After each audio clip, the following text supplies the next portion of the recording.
On today's episode of Judge Jedi, I catch a black belt cheating to try to get the drop on me.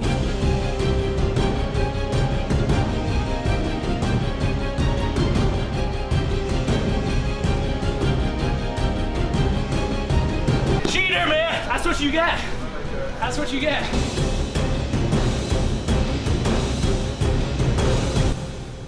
Now let's talk about greasing for a second. That's where you put lubrication all over your body, so whenever you start to sweat, it makes it so much harder for your opponent to control you and could easily give you that 5 to 10% advantage you need to win a close matchup. Now I've already tested it out, and yes, definitely seems to make a small difference. However, all my training partners that I tested it with were white belts, so I had no idea how much of a difference it was gonna make between me and an equally skilled opponent. Cheating is a serious offense, so I had to know what has to go wrong in a human being's life to make them stoop to such a level where they think that using lube is cool. One thing was clear. I was gonna have to roll up my sleeves and do some hands-on research.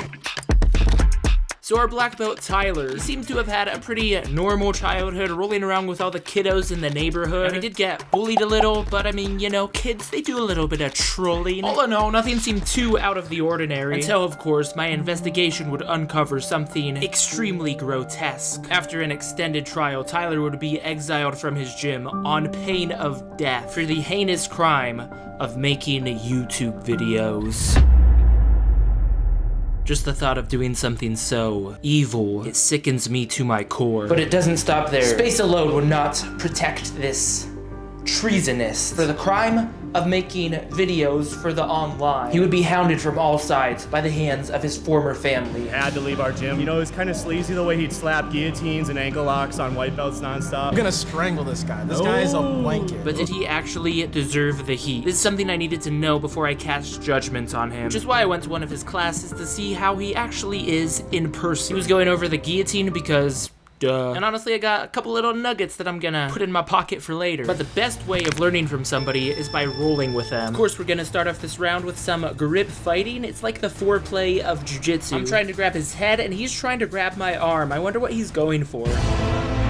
Well, I guess he was looking for a lateral drop. I end up straight in side control, not looking too good for me off the open. He must think I'm one of his white belts to pick on because he instantly goes for a straight ankle lock. I'm gonna wiggle my way back because I'm honestly a big fan of this carpet. Now, as soon as he gets in close like this again, I know he wants to go for that lateral drop. So I'm pushing off on his hips, and it works. He does not get the takedown this time, but he's so deep under my hips, he's easily able to switch into single leg X. Here, I know he wants that footlock again, but by golly, so do I, and his foot's right in my face. Now, what we have here is a little footsie standoff, as I like to call it. However, my ankles have 5 years of skateboarding experience, so I kind of like my chances here. After I go belly down, he's gonna bail on the leg looking to free his. Now he knows he needs to fight off my feet with his hands, not so he can go for a footlock, rather so he can get his hips a lot closer to mine. Because if he lets me make space and hip in, it's not gonna be looking too good for his foot. Now I'm able to step on his hip, which has given me some space to hip in, but the problem for me is that his knee is pointing up as opposed to out to the side. This is giving him that tiny little pocket of space that he needs. And as you see, he's able to get his hips closer to mine, again taking away my leverage. Now I also have to protect my feet at the moment. You can see I'm wiggling them this way and that way, trying to keep him from grabbing them. I really would like to get this straight ankle here, but my arms are about to burn out, so I decide it's time to go on to something else. So we're both gonna just stand up, bro, allowing us to reset and get our bearings. Now he likes the lateral drop, but what about the lateral flop? Well, guess not. Sadly, he's grabbed my head and put me into his signature move. I know things could get bad here quick, which is why I'm shaking his hand. And right before I pop out, he's gonna let go of the head to spin behind. I'm fighting those hands, trying to stay balanced, but he's gonna get that trip. I'm gonna kick off on his hips, looking to stand up, but he is spamming that guillotine like it's rivers of blood. I'm gonna roll away from him to take away the choke, and as I pop to my side, he's gonna look for a Darce choke, but then decides he's just gonna spin behind. Now from here, he's putting good pressure on me. I'm in kind of a difficult spot, but as I'm basing, looking to stand up, he gives up control of my hips, looking to take my back, which is a mistake because it allows me to shake off his one hook, and as soon as he switches his grips, I grab his hand, spin, and get out. We're gonna see a guard pull to scuff triangle attempt, to scuff straight ankle attempt. I'm a kick off and pop up. He looks for choke, but I get takedown. I'm a smash him flat, looking to pass, but he pops on his side, threatens with choke, and is able to stand up. The round is almost over, so I'm a cartwheel into a takedown, easily finishing and winning the round on points. Oh wait, no, he put me in a guillotine, and I'm looking to fight the hands, but he steps over into mount, and then he hips in real hard. Oh, Okay. All in all, fun little Nogi round. Maybe Tyler isn't such a bad guy after all. Now at this point, I honestly thought everything was good and gravy. You know, Tyler, he had come from some dark places, but through the power of jujitsu, he has become a more wholesome individual. But then, I made the mistake of asking him this question. So what's your opinion on greasing in competitive jiu-jitsu? Greasing, I feel... I'm gonna strangle this guy. This guy is a blanket. I know he's been slacking a lot. He's got just a guillotine game, and that's it.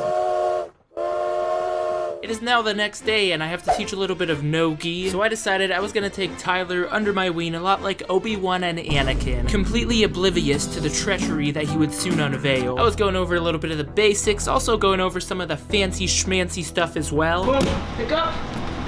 He wants to get his head below mine, so I need to... The class was done, Tyler asked me if I wanted to roll with him again, which I said no problem with, of course. And that is when he would spring his devious little trap on me, like Hannibal at Kanai.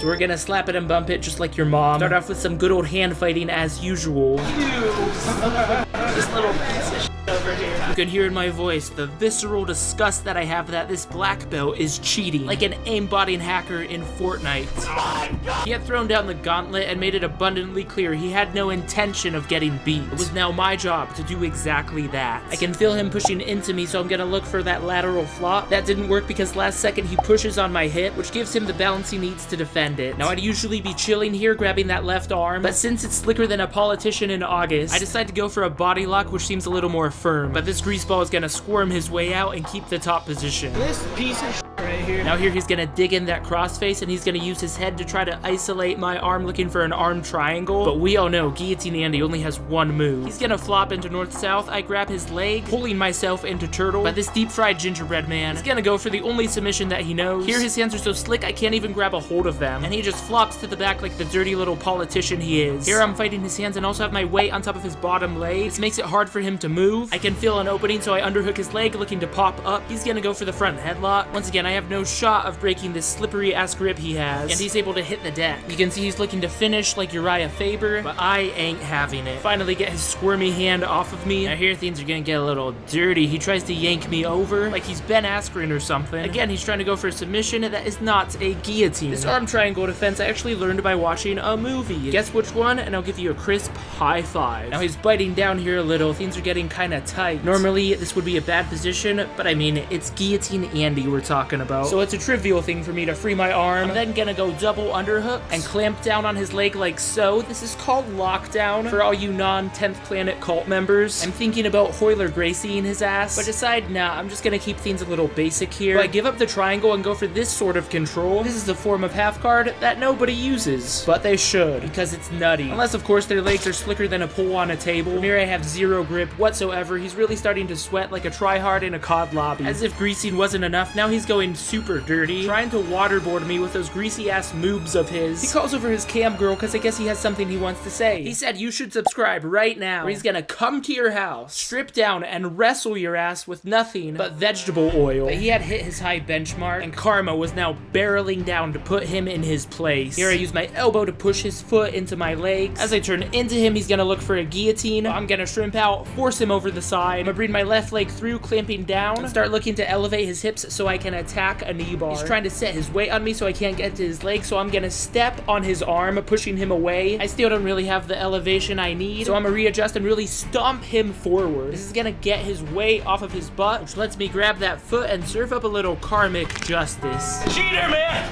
That's what you get! Since he's all lubed up, he's gonna go for the whiskey dick bait. I'm gonna jump on him, locking up a Darce choke. As he sits out, looking to pop into side control, I have a decent grip on his neck, so he's gonna let go of my legs, looking to make some space. Here I'm gonna start chasing down his hips, trying to finish that choke. He's trying to stack his shoulders over my chest, taking a little of the pressure off. So I'm gonna hit a little gator roll underneath him. I'm gonna look to step over into mount and lock it up tight. He's put me in his little guard, pulls out one last-ditch cheat before the timer brings the round to an end. Alright, bro. GG's. Cheating gives you an advantage, but it ain't gonna make up for skills.